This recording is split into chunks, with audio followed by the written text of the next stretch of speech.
আমরা ছাত্ররা নিজ উদ্যোগে বাজার নিয়ন্ত্রণের জন্য আসছি। বাজারের দ্রব্যমূল্য যে ঊর্ধ্বগতি সেটা নিয়ন্ত্রণের চেষ্টা করছি। সবাই আমাদেরকে সহযোগিতা করবেন।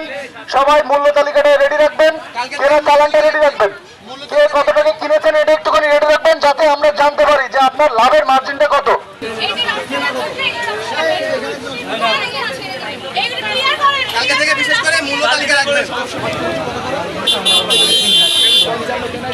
বাজারে যারা মনিটরে আসবে, সে হোক ছাত্ররা বা দায়িত্বশীল কোনো ব্যক্তি, তারা যদি দেখতে চায় ক্রয় মূল্য আপনাকে দেখাতে হবে। যদি আপনি না দেখাতে পারেন তাহলে হয়তো আপনার জরিমানার সম্মুখীন হতে হবে।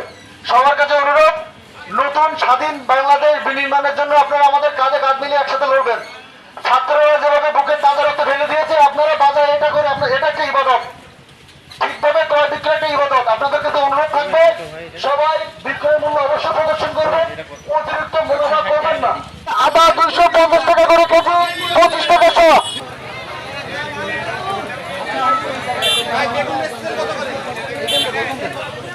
সবার সামনে আসতে বলেন, কোনো সমস্যা নেই।